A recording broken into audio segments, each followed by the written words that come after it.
you so much for joining us today for Thank this, you very much for this for discussion. having us. Yeah. Delighted to have you with us. And we're going to have a conversation about your experience with innovation and transformation. But maybe to kick us off, could you please give us a quick introduction to yourselves and your roles at Mitsubishi Electric? My name is Nobu Asahi. I'm a general manager of Digital Transformation Innovation Center of Mitsubishi Electric. So my mission is to bring a new culture based on digital transformation onto the Mitsubishi Electric. It's a very old 100-year company. So this is my purpose and our organization purpose. So much experience and wealth in that organization as well. And Mr. Tanaka-san. Hi, my name is Shoji Tanaka. I'm a Deputy General Manager of Digital Transformation Innovation Center. And my role is to facilitate new business development with many different business groups, and also talent development and cultural transformation together with Asahi-san. Amazing. Thank you very much, both of you, to being here again. So you mentioned the 100-year history for Mitsubishi Electric, which I'm sure has been a huge journey for the organization. How have you seen some changes for the teams and the mission statement of the organization in your time with Mitsubishi Electric? Yeah, I've been working for Mitsubishi Electric for 35 years.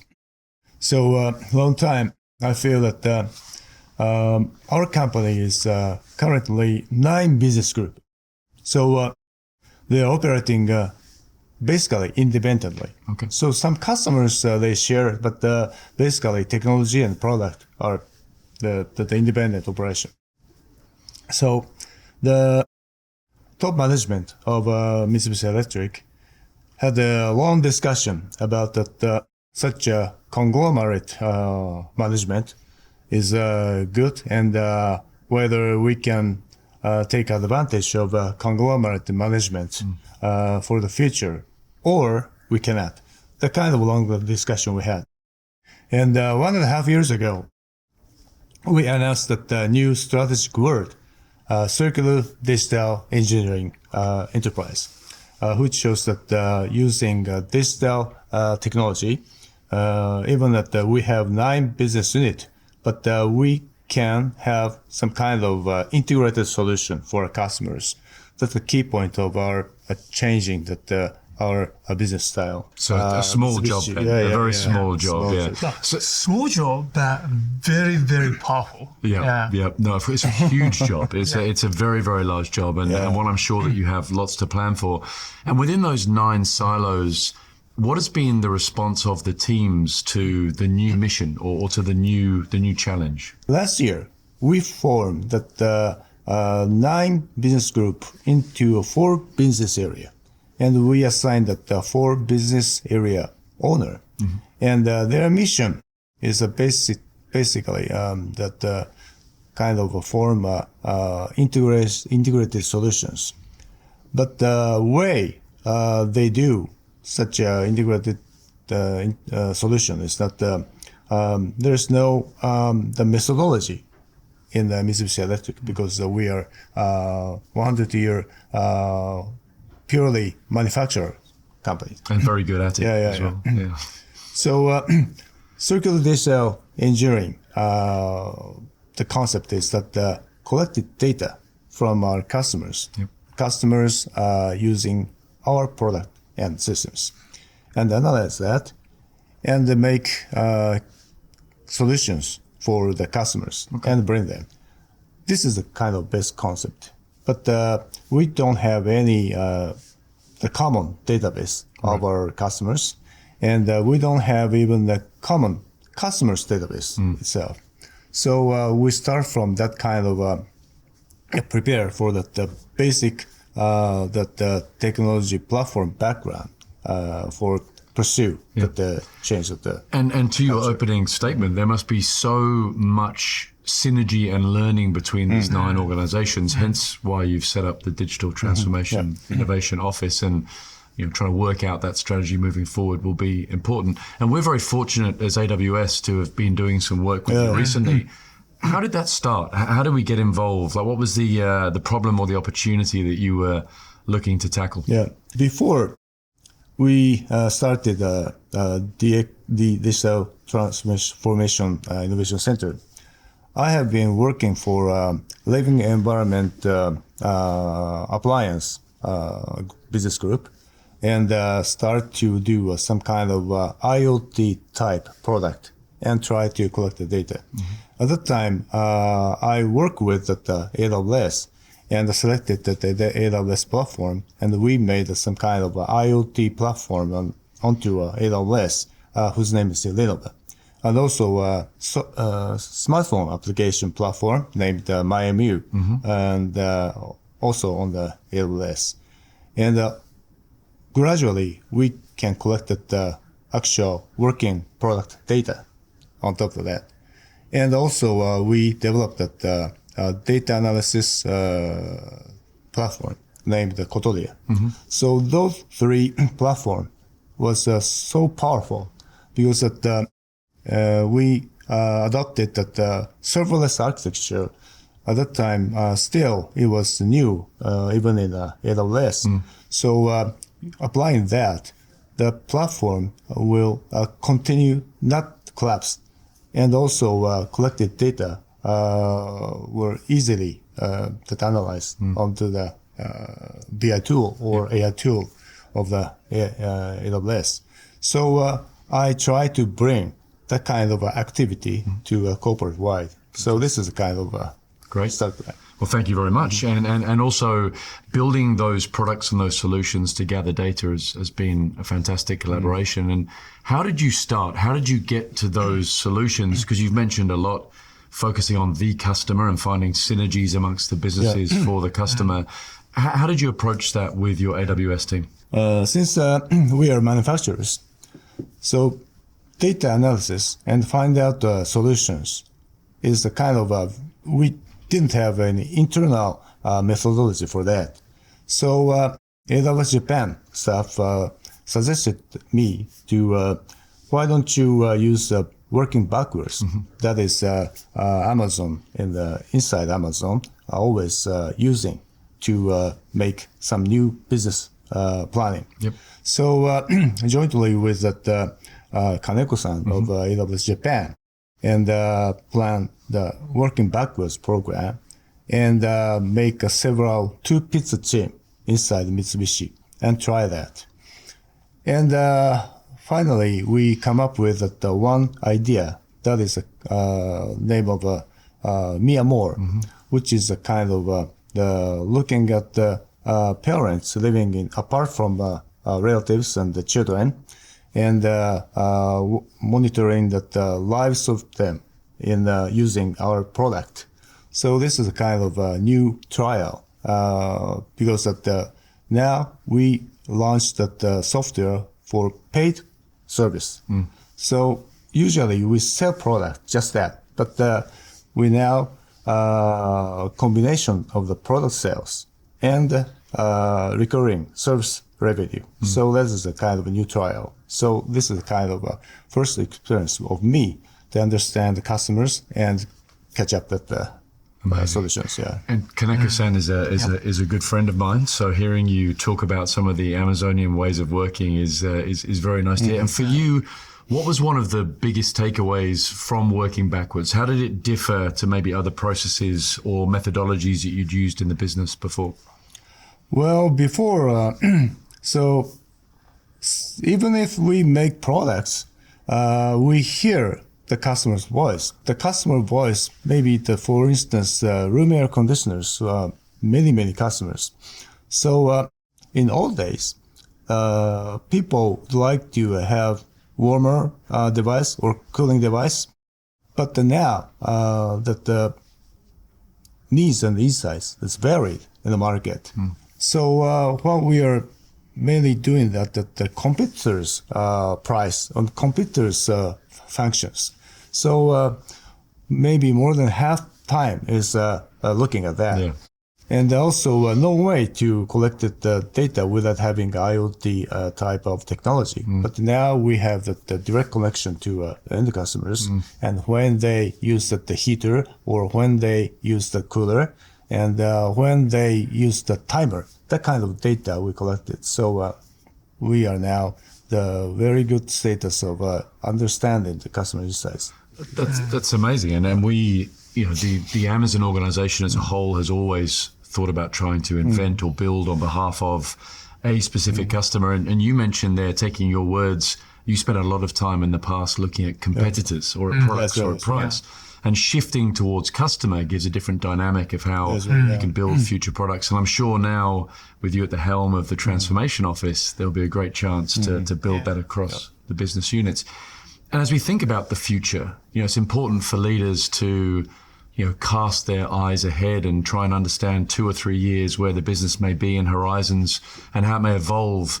And clearly now from April, your remit to look across these 9 business units, what is your approach to how you think you will look to instill some of this thinking into the culture across the organization? Well, actually, based upon the experience of realizing the Miyamo, so we learned that 2 things. So one is the importance of having a broader perspective of what the customer needs. And also, the thing is, we have to come up with the actual true value based on the fact. The first one is that whenever we have customer interviews, we got a lot of requests from the customers, and we just focus on the very tiny, the needs of the customers. We cannot see what exactly the customer want. So then we find that the not directly respond to the customer need. We have to recognize or analyze to understand what exactly the customer needs from the very broad way.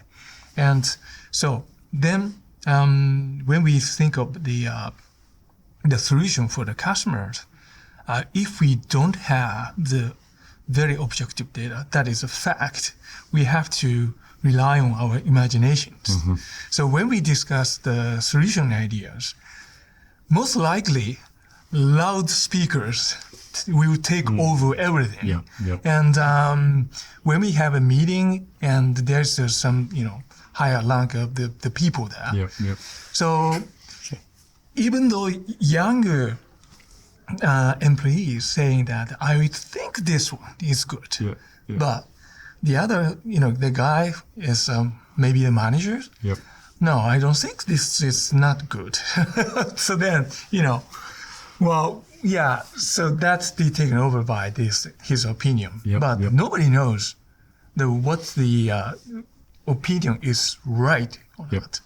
So, but if we look at the actual data and then see what's going on, so everybody can share and the same understanding of what exactly happened. We have a phrase for that. It's called the hippo problem, the highest paid person's opinion. And typically that individual is the one that makes the decisions across the organization. But the working backwards process that you went through is a great way of leveling that conversation because the data is all in the one document and everybody gets to voice their opinion about the value or the opportunities or the obstacles of going forward with that idea. And I noticed that you're both representing your working backwards t-shirt. We have to take it. Really? Okay. Make sure you got. Brilliant! Look at that. Thank you very much. I didn't make you wear that either. That was your own choice. So we believe at AWS that a customer's journey to the cloud is fundamentally a cultural transformation that is enabled by technology. And so 2 questions on that. The first one is, how are you going to evolve the culture, aside from getting everyone's voice?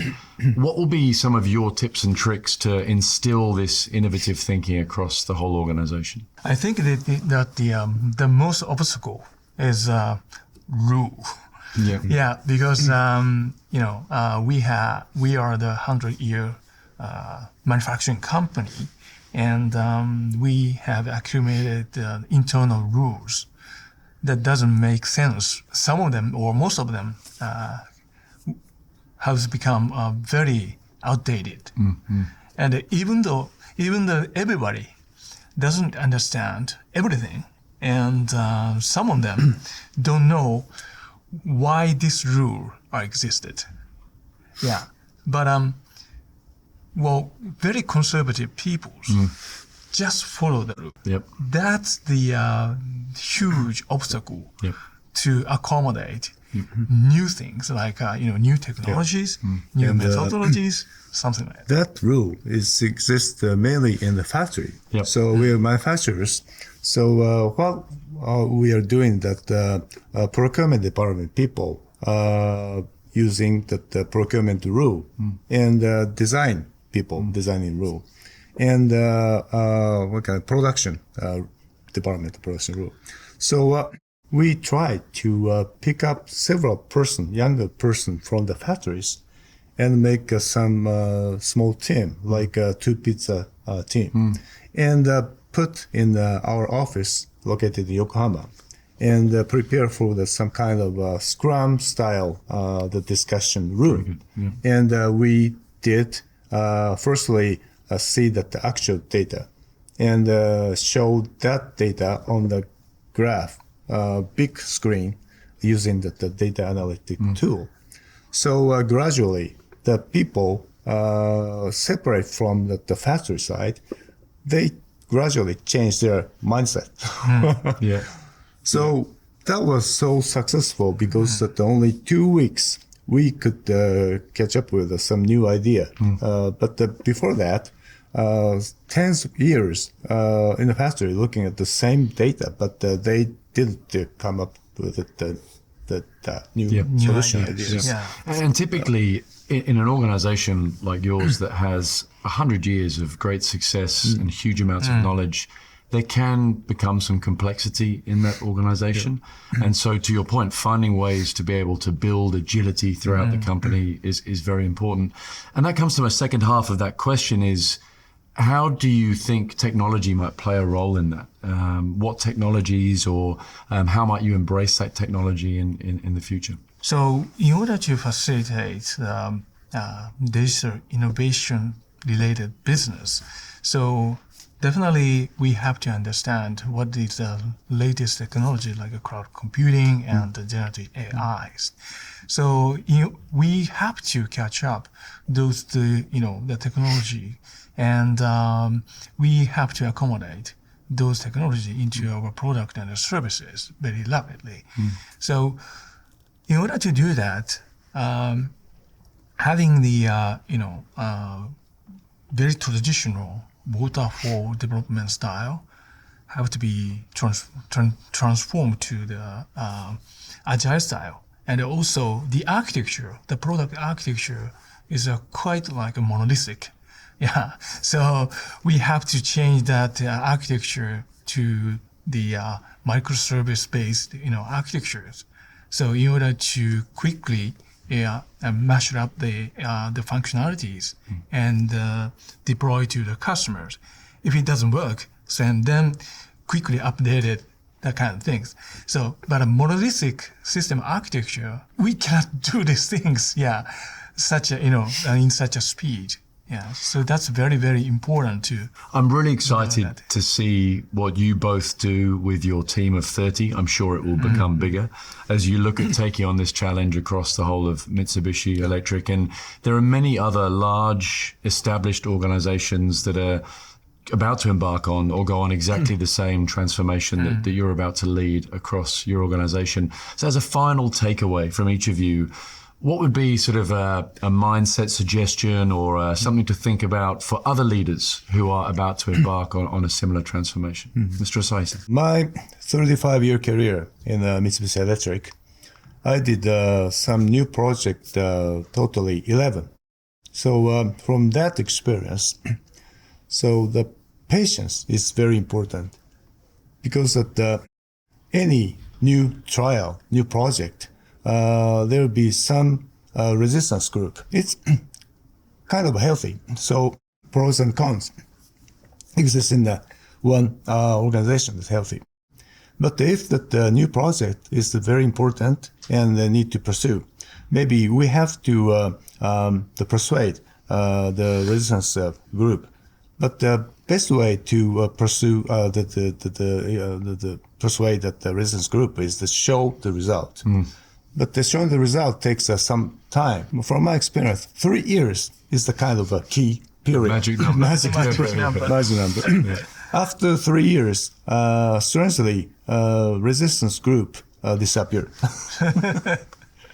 We have a phrase for that in our business called being stubborn on the vision, but flexible on the details. So it sounds like your long-term thinking is what's important to get into the organization. And Mr. Tanaka-san, what's your takeaway for as you think about transformation? So far, I was involved in the automotive equipment divisions, and we just, respond to the customer demand exactly. And so far, customer say, specifically what they want to need, they want to have. But recently, automobile industries become, so to say, VUCA things. Yeah. So customer also don't know what to do. Yep. So then we cannot get exact request or demand from the customers. So as I'm working backwards, we have to think beyond our direct to customer to the actual car owners. Yeah. So, but everybody think that what the car makers want. So I think this is, the stories we have to follow. What is the exact customer? So we have to provide the values, actual values to that. Yeah. So this is pretty, challenging because our organization style is doing exactly that things. So we gradually change the mindset and embrace the cultures to allow many challenges without fear of failures, like a two-way doors concept. Fantastic. Fantastic. And you've now gathered so much data that you will work backwards from that data on behalf of those customers. You'll be data-led in your decision-making and stubborn on that long-term vision. So, Mr. Asai-san, Mr. Tanaka-san, thank you so much for Thank you very your much time for today, having and us. thank you for your insights. Yeah, I'm very enjoying it.